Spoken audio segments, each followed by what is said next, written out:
Good morning students, this is your English class. आज हम करने वाले हैं यूनिट नंबर 4, द एडजस्टमेंट।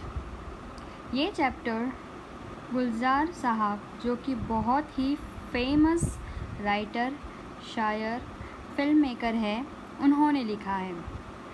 इस चैप्टर के बारे में शॉर्ट में ये बताऊं तो हमारी लाइफ में कई लोग जिसको हम अपने दिल से चाहते हैं वो कभी ना कभी हमसे बिछड़ते हैं, चाहे वो फिर कोई भी हो। सिमिलरली यहाँ पर एक जो नाना है वो अपनी वाइफ से बिछड़ गए हैं। उनकी जो वाइफ है वो एक्सपायर हो जाती है और उसके बाद उनकी जो कमी महसूस होती है वो इस चैप्टर में बताई गई है। So let's start with the chapter. It was a mistake not to take Nana, our grandfather, to the funeral of our grandmother, our नानी। तो यहाँ पे कह रहे हैं कि एक बहुत ही बड़ी मिस्टेक हो गई है हमारे नाना को। क्या मिस्टेक थी कि वो अपनी नानी के फ्यूनरल, मतलब उनके जब वो मर गए थे उसके बाद जो फ्यूनरल होता है उसमें ना ले जाकर बहुत ही बड़ी मिस्टेक, गलती कर दी। गो take her away, whisper into her ears that I too am on the way, not far behind, tell her I will see her in the beyond। जो नाना है वो कहते हैं जाओ, उन्हें ले जाओ और उनके कान में ये कह देना कि मैं भी रास्ते में ही हूँ, बहुत दूर नहीं हूँ। उनसे कहना कि मैं जल्द ही उन्हें मिलूँगा। With heavy hearts we hosted Nani's burial over our shoulders। तो हमारे दिल बहुत ही गमगीन थे और हमारे दिल हैवी हो चुके थे, भारी हो चुके थे जब हम अपनी नानी को अपने कंधे पर उठाकर उनसे विदा ले रहे थे। I turned to look just once and found Nana stepping away from the balcony into the room। और मैं जब उन्हें ले जा रहा था, ये कौन बात कर रहा है? जिसकी वो नानी है वो बात कर रहे हैं कि मैं जब उन्हें अपने कंधों पर ले जा रहा था तो मैंने पीछे मुड़कर एक बार देखा तो मैंने ये देखा कि नाना जो बालकनी में थे वो बालकनी से रूम की ओर चले गए। Pulling the door shut after him, और दरवाज़ा उन्होंने ज़ोर से खींच लिया, बंद कर दिया। He had lived with Nani for over a half century, और वो जो नाना है वो नानी के साथ 50 साल तक रहे हैं। Seen her radiant face every day of those years, और वो पूरे 50 साल लगातार उन्होंने रोज़ नानी का चमकता हुआ चेहरा देखा है। He must have been what, about 85, and yet he would find something to grumble at everything नानी did। वो जब 85 years के, अभी भी जब वो 85 years के थे, फिर भी वो नानी से लड़ने के लिए हमेशा तैयार रहते थे और नानी जो भी करती थी उसमें वो बड़बड़ाते थे। लाइक कोई भी अपना जो वो अग्री नहीं करते थे उसमें वो अपना स्टैंड लेते थे। He would keep squabbling with her, वो उनसे शिकायत करते रहते थे। And if they were two people who had just married in the first flush of love and were still discovering each other, वो ऐसे लड़ते थे, ऐसे शिकायत करते थे जैसे वो नए नए शादीशुदा हुए हो और उनका जो प्यार है वो अभी भी ताज़ा हो और एक दूसरे को वो जब जानने की कोशिश कर रहे हो। At times petty quarrel would push them into long silence, और कभी कभी तो ऐसी झगड़ा हो जाता था जब वो शांत हो जाते थे और एक दूसरे से बहुत ही लॉन्ग टाइम तक बातें भी नहीं करते थे। They would stop talking to each other for days together. When we would try to intervene, all Nana would quip, "It happens, son, it happens. It takes time to adjust to each other." और जब हम उन्हें मनाने की कोशिश करते थे तो नाना हमें ये कहते थे कि होता है बेटा, ऐसा होता है, एडजस्ट करने में थोड़ा टाइम तो लगता है। It was fun listening to him talk. Mother would always reprimand us. You people provoke him and my mother has to bear the brunt. और उन्हें लड़ता हुआ देख उनकी बातें हमें बहुत ही मज़ेदार लगती थी। हमारी जो मदर थी, हमारी जो माँ थी, वो हमेशा हमें ताने देती थे कि तुम लोग जो नाना है उनको उकसाते हो, प्रोवोक करते हो, तो और मेरी मम्मी को ये सब सहना पड़ता है। हर मदर मीन्स अवर नानी, उनकी मम्मी जो हमारी नानी थी। एंड नानी would whoosh out a few words together from her toothless mouth. Be grateful that I gave you 2 grandsons. Now for the love of God, just shut up. और जब mummy हमें बोलती थी तो नानी मम्मी को बोलती थी कि तुम शुक्र करो कि मेरे पास 2 नवासे हैं, 2 ग्रैंडसन है, और अब तुम चुप हो जाओ। My brother and I were at a very young impressionable age when our father married a second time. और मेरा भाई और मैं बहुत ही यंग थे जब हमारे जो फादर थे, हमारे जो पापा थे, उन्होंने दूसरी शादी करी। He would often arrogantly parade into the house with his new wife. और वो हमेशा अपनी जो नई वाइफ है उनको लेकर घूमते थे। Mother was helpless. हमारी जो माँ थी वो हेल्पलेस हो चुकी थी। There was nothing she could do about it, but Nani fought with her and scooped the 2 of us into her arms and brought us into her house saying, "You want to rot here? Do so." So मेरी mummy तो helpless थे और वो कुछ नहीं कर सकते थे, लेकिन मेरी जो नानी थे वो उनसे लड़ते थे और हम दोनों को अपने हाथों से उठाकर वो उनके खुद के घर, नानी के घर ले गए और बोल रहे थे कि अगर तुम्हें यहाँ पे सड़ना है तो सड़ो, लेकिन मैं मेरे जो नवासे हैं, ग्रैंड चिल्ड्रन है, उनको यहाँ पर उनकी जो सौतेली माँ है उनके पास छोड़कर नहीं जा सकती। If anyone got her way with Nana it was नानी।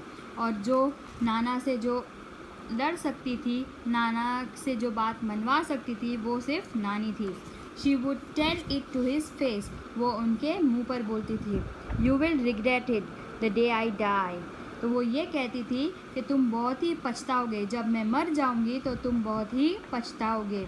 You don't speak with the mother of these children.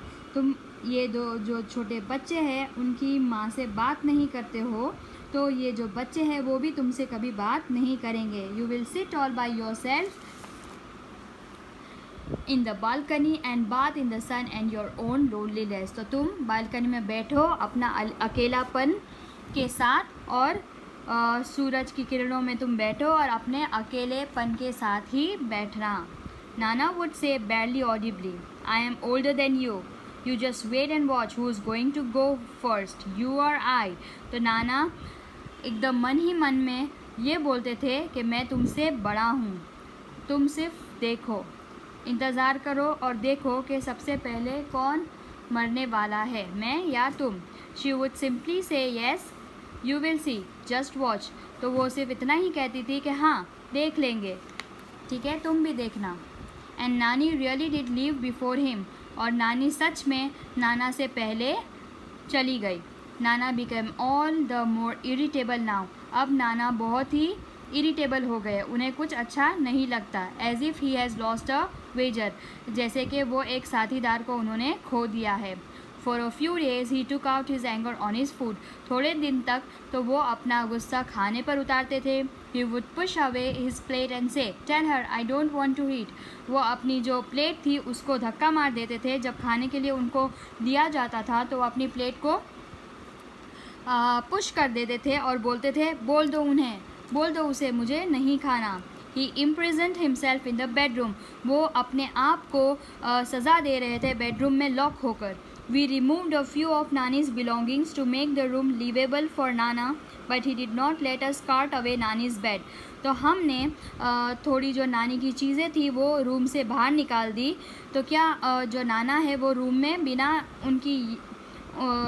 उनकी चीज़ों को देखकर गमगीन हो पाए और बिना उन्हें याद करे जी सके। लेकिन जब हम उनका बेड ले जा रहे थे तो नाना ने ना बोला कि उनका बेड यहीं रहने दो। In dry hollow coarse voice he said let it be, where else is she going to sleep. तो उन्होंने बहुत ही भारी आवाज़ में ये कहा कि रहने दो, अगर ये ले जाओगे तो वो कहाँ सोएगी। The day we had to take Nani's ashes away from immersion, that day too Nana stayed locked in the room. जब हम नानी की अस्थियों को बहाने ले जा रहे थे, उस दिन भी नाना अपने कमरे में बंद रहे. When I went in, I found him sitting on her bed. जब मैं अंदर गया तो मैंने ये देखा कि वो नानी के बेड पर बैठे हुए थे. He just touched the urn and said, "Take him away." All my life he just kept fighting with me. और जब उन्होंने देखा तो ये कहा कि इसे ले जाओ. पूरी ज़िंदगी ये सिर्फ मुझसे लड़ता आया है. The shift was gradual. I did not pay much heed to it that first day, but later it became more evident. तो ये थोड़ा अजीब लगा मुझे कि नाना नानी की आवाज़ में क्यों बात कर रहे थे. पहले तो मैंने ध्यान नहीं दिया. फर्स्ट डे जब ऐसा हुआ तब मैंने ध्यान नहीं दिया, लेकिन फिर मुझे पक्का यकीन हो गया कि कुछ तो गड़बड़ है.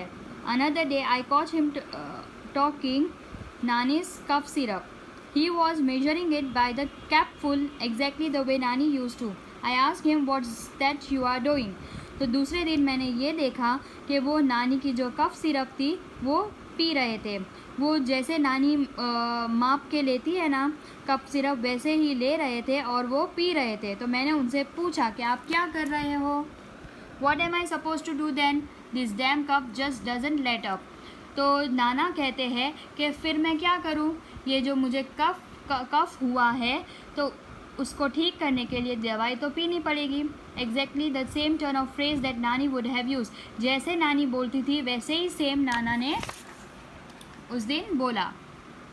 He paused, threw me a look and said, "When this bottle gets over, get me a new one." तो वो रुके और मुझे देखा और बोला कि जब ये बॉटल पूरी हो जाए तो मुझे एक नई ला देना. I was a little taken aback.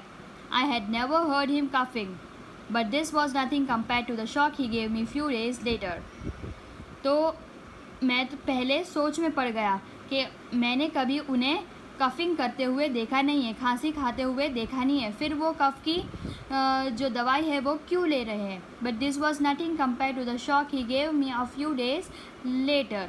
फिर थोड़े दिन के बाद उन्होंने और एक शॉक मुझे दिया.